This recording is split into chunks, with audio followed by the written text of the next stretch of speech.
You sit in a Senate hearing room in September 1975. Senator Frank Church raises a slim metal tube toward the cameras. One pull of the trigger and a target dies of an apparent heart attack. How many times was it fired? The device is the nondiscernible microbioinoculator. It launches a frozen toxin dart that melts inside the body and leaves almost no trace.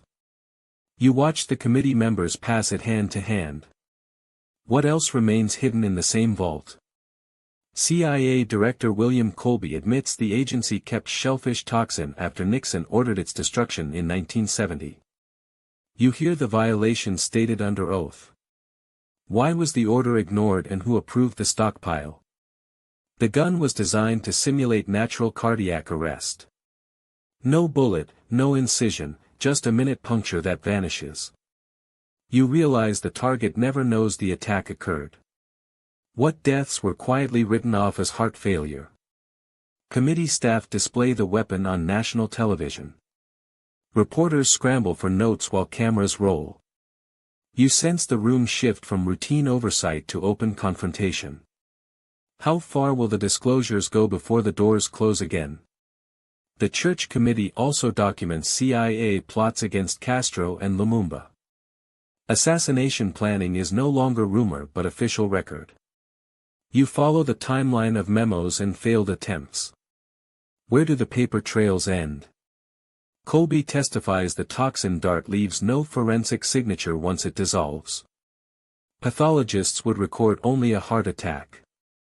You weigh the implication, perfect deniability. What cases were never reopened because no evidence remained? The hearings expose an entire covert arsenal developed outside presidential control.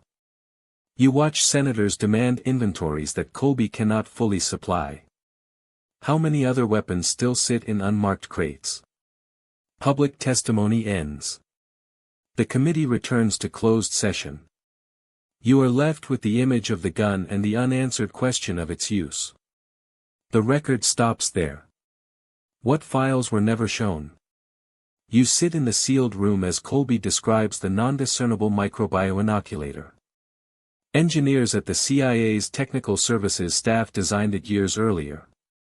They tested frozen darts that dissolve without trace. How many technicians knew the shellfish toxin had never been destroyed? Documents reveal the gun was built to bypass presidential orders. Nixon demanded toxin destruction in 1970. Yet vials remained locked away. You see the first redacted page and wonder which contractor signed the retention memo. The committee learns the weapon came from a small lab unit inside Langley. No White House sign-off appears on any form. You hear senators ask for names. Colby offers only a code number that still has no public match. You trace the first crack, a routine inventory request that exposed the illegal stockpile. One clerk noticed missing destruction certificates. Within weeks the Church Committee subpoenaed the entire file. The gun's designers remain unidentified in open records. Internal memos mention only TSS personnel. You watch the committee read the same blank signature line aloud. Who approved the final prototype? Closed session testimony shows the dart mechanism was refined after early failures. Test animals died minutes later with no external marks. The senators pause. Did any human subjects ever receive the same treatment? You see the moment the committee realizes the weapon was stored alongside assassination dossiers. Castro and Lumumba files sit inches from the gun description. The connection hangs in the air without explanation.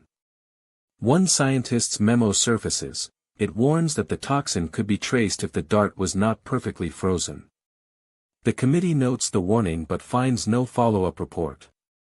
What changed in the final design? The record ends with a list of destroyed documents. You read the final entry, TSS prototype transferred, location unknown. The senators closed their folders. Where did the remaining units actually go? You watch Colby take the stand again.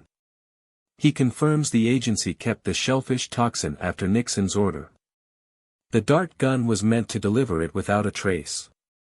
Senators demand to know how many prototypes existed. Colby's answer hangs in the air. What happened to the ones not listed as destroyed? The committee displays cables from the Castro plots. Poison pens, exploding cigars, and now this silent injector. You hear the details read aloud. Each plan stopped short of success, yet the technology advanced anyway. Why did the gun survive when the earlier schemes failed? Lumumba's name surfaces next. The record shows discussions of toxins delivered by DART. You see the timeline laid out, meetings, materials requested, then sudden gaps. The committee finds no proof the gun reached the field. Still the question lingers, who received the final prototypes? Colby admits the toxin could mimic a heart attack in an autopsy. The melted dart left almost nothing behind. Senators press for field reports. None appear. You hear the silence stretch across the chamber. What deaths were examined and quietly filed away? A memo from Technical Services staff surfaces. It lists the gun's effective range at 60 feet. The toxin must stay frozen until impact. The committee notes the requirement but finds no confirmation it was ever solved. How many shots were test-fired in secret? You hear testimony about the agency's refusal to destroy the toxin stockpile. Colby states the material was kept for defensive research. The senators read the executive order aloud. The contradiction fills the room. What other orders were quietly ignored? The final exhibit is a single photograph of the gun. Church holds it steady for the cameras. The device looks ordinary, almost medical. Colby offers no further details on its current location. The image lingers on screen. Where is it now? Other assassination files remain sealed. The committee releases only summaries. You read the list of withheld pages, operational details, agent names, foreign contacts. Each redaction opens another blank space. What stories sit behind those black lines? The hearings close for the day. Colby steps down. You notice the senators still clustered around the gun. One asks again about missing inventory sheets. No answer comes. The camera lingers on the empty witness chair.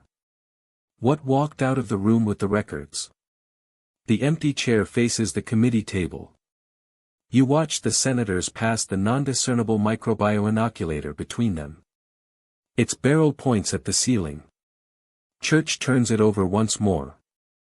What else did the agency build that never reached this room? Colby already confirmed the mechanism. A frozen dart carries shellfish toxin. The projectile melts inside tissue. Only a tiny puncture remains. The heart stops as if from natural causes. How many pages listing similar devices stayed locked away? The toxin itself violates Nixon's order. Stockpiles should have vanished in 1970. Instead, the CIA kept grams of shellfish poison in a vault. You see the inventory numbers flash on screen. Who signed the forms that kept the poison alive? The committee report names Castro and Lumumba. Poison pens, exploding cigars, and bacterial weapons appear in the summaries. Each plot carries a codename and a dead end. What final cables never left the redacted files? Church holds the gun aloft for the cameras. The image travels worldwide within hours. The weapon looks ordinary, almost medical. Yet its purpose was never medicine. Which foreign clinic might still hold an identical case? Hearings end. Colby resigns weeks later. The agency destroys additional records before new oversight laws pass. You trace the timeline on a calendar. Every crossed-out date marks another destroyed ledger. What exact count of darts left the warehouse? Public shock follows. Congress creates permanent intelligence committees. The church committee itself fades from nightly news. You read the final report's thin appendix on the gun. One paragraph survives. Why does the rest remain missing? The dart gun sits in storage. No public record shows it leaving Langley again. You search declassified cables for any field deployment. None appear. The question lingers in every unsealed folder. Was the device ever fired at a living target? The screen fades on the empty hearing room. Only the redacted pages remain visible. Each black bar covers a name, a date, a location. You close the file. What single fact still sits behind the thickest line?